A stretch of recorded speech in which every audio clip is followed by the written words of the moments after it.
My name's Sam, and I study illustration, and this is my last year. We are in the illustration facility here, and one of the main studios that we use.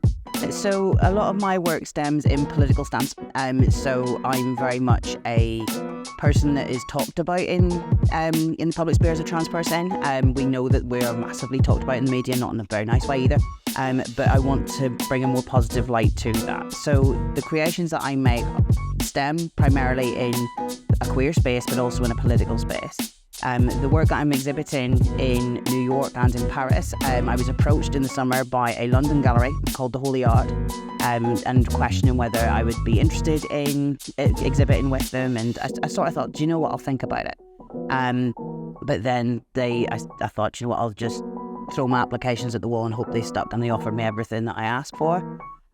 Which was more than I expected, but New York was a bit of a special ask. I couldn't afford one of the exhibits because you have to pay for it to exhibit work with a gallery. That's how galleries work. It's why you're able to go into galleries for free. And I said, look, I can't afford this one gallery, but thank you very much. And he said, well, look, if you apply again, we'll take it to New York. We're for Times Square. The Holy Art is very good for exhibiting on screens. They do what they call virtual exhibits, so you don't actually have to send the work physically, but they project it where they can.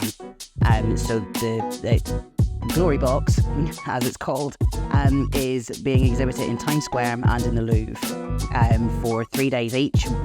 New York is in March, and the Paris exhibit is in April.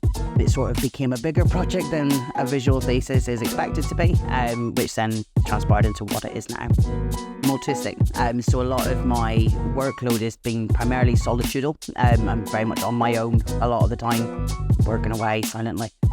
But with the amount of different experiences that I've gained, whether it's through Arts Connect West Midlands, whether it's through Talent to Teach, which was a different organisation that's no longer running, whether it's through this National Saturday Art Club that I've been involved with, the student ambassador stuff, being part of the Students' Union, I've learned how to work more with multiple groups of people at any given time and managing my time frame or workload within time frame.